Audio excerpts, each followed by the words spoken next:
Ladies and gentlemen, we're back at it. We got day 2, pecs and glutes. Now with all these trigger points, there are so many different quadrants you can hit with each muscle. For example, I'm just going to talk about the pecs real quick. You got the pec minor in that corner from the shoulder and the pec, that kind of band corner area. You're going to be utilizing a book, lay on the book. Now some great book to lay on.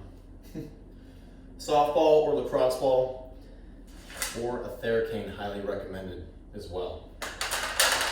So, pec minor is going to be up here. The pec major is going to pretty much be this whole main area here as well. That gets pretty bad as well. Or the clavicular head, which is going to be right near the clavicle, which is the collarbone. You're going to probably want to use a lacrosse ball or theracane for that, laying on your back. Let me just kind of take you guys through this. I'm going to time myself so I don't go overboard with the time.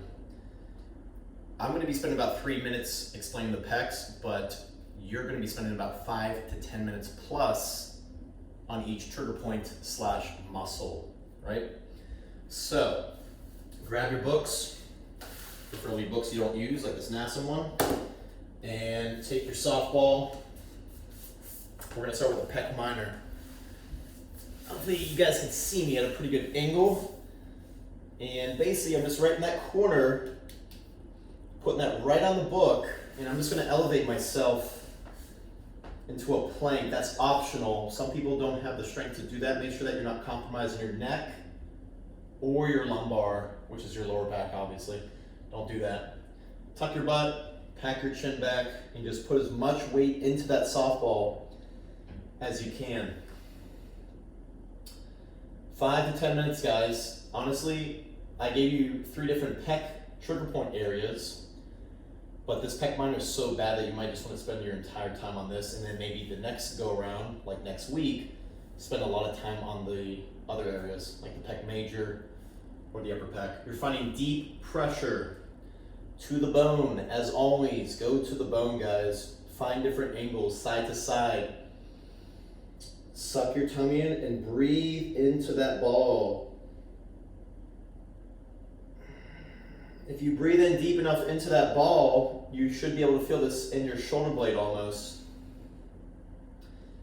And sometimes I'll do this on my clients and this will actually numb their arm because it's that tight, it's that restricted. And then blood flow will just surge into their neck and their arm. Now I'm on the pec minor. Once again, 5 to 10 minutes you guys are going to spend. It's already been about a minute, actually a little bit more. And now I'm going to hit the pec major. So from there, I'm just going to go a little bit more inwards and explore, just to see if there's anything bad. This book's kind of in the way, so I'm going to lower it. That's in the way too. There we go. The pec major is the main pec, obviously.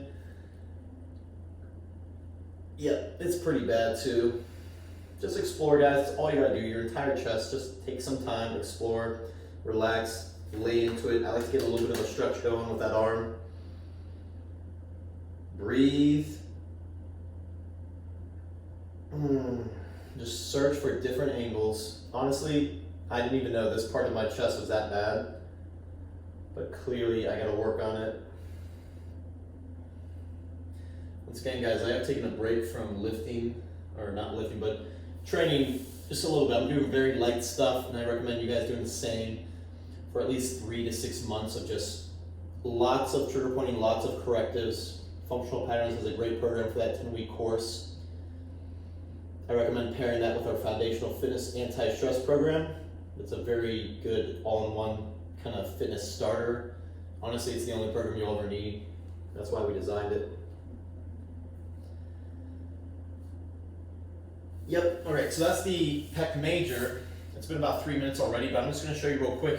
You can hit the clavicular upper pec with a lacrosse ball. You kind of gotta lean in a little bit more into it, turn the neck, or you can take a theracane. Oh, I got it. There we go. You can take a theracane. My chest is completely red. There's so much blood flow pushed into that. Take your theracane and then find right along the clavicular or the collarbone. You just want to take that right near that edge of that collarbone. I'm going to start near the pec minor where I was earlier, right at the top. I'm just going to slowly explore once again along that collarbone. until I get to the neck. Just once again, find different angles. Because I don't feel right now, but if I simply angle it a little bit in, I can feel it go all the way down my freaking back. Your whole body's connected, guys. You might not know it now, but once you do this, you will. And that's why we want to start relieving these dysfunctions, these disconnections, per se, because that's what's going to limit your potential to walk, run, and throw properly. It all starts with trigger pointing. You got to get that hardware back online. All right, so that was pretty much the upper pecs, the pec major, pec minor. Explore with it. It's pretty simple, guys. Just find where it's painful. Make sure the pain is about a 8 to 9 out of 10 of pain, but make sure that you can bear with it. You're at a threshold.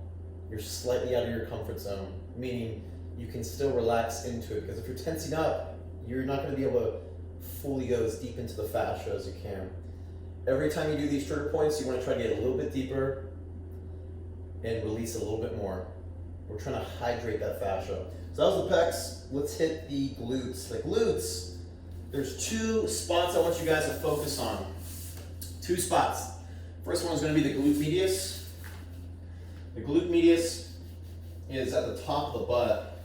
I'm not going to pull my pants down, but it's right up here. Find the waist, and you're going to put the ball at the top of the butt. So find your sacrum. You're going to go right outside that bone, that tailbone, and just put that ball right there. You can lay on it. I'm going to give you 2 different options. You can lay on it with the lacrosse ball or the softball, to be honest, but the crossball is plenty in my opinion. And you can just kind of flop that leg out and expose that glute medius really deep. But if you really want to be a badass, per se, take this bad boy and you can hit both the piriformis and the glute medius. And I'll show you the piriformis shortly, but let's stay on that glute medius. Once again, 5 to 10 minutes. If you need to pause this video, both sides, pause this video, or just keep replaying it. So I'm on that glute medius where I was, which is the top of the butt. Now I'm gonna cross one leg over. Oh my God, I'm not exaggerating this at all. This is by far, I'll admit, I've been slacking. I've been slacking really bad, and I have not hit the glute medius in a couple months, to be honest. That's really bad. Guys, hit this one more often. I mean, honestly, you could even hit this one every day. It's so bad. But 5 to 10 minutes should do the trick for a couple days. So that's where we're gonna keep cycling through these simple trigger points throughout the week. So once again, glute medius, really bad, top of the butt. Just explore every square inch of that glute. Try to relax into it, try to put as much weight into it. Breathe slowly. I wasn't really mentioning that. Breathe very slowly through the nose, through the belly. Suck your tummy in while you're doing it, and just try to really slow your breathing as slow as you can go. 2 to 6 breaths per minute, preferably. That was the glute medius. Remember, you can lay down or sit up doing that. The piriformis is basically a little bit lower than that, near that hip bone. A little bit lower than that. So this is even worse. It's about to get bad. You can use a softball. Like I said, lacrosse ball's pretty bad. So from that glute medius, you're just gonna explore a little bit under that. Keep going, keep going. If you feel a nerve, it's probably that sciatic nerve. I would avoid that. Just go side to side. Not a big deal. Just make sure that you're not numbing your whole leg. That's where you want to differentiate the dull, achy tenderness, which should be a trigger point, a hot spot, rather than nerve compression, which we don't really want. This is my favorite way to do this. You can still hit the piriformis laying down though. I just don't think it's as effective, but honestly, it's still pretty bad. Either or works. Just make sure that you're not lying to yourself. Deep pressure to the bone. Relax, breathe. 5 to 10 minutes each. And I'll see you on day 3. Check out our website, mitigatestress.com, if you want to be less stressed and feel better. Peace.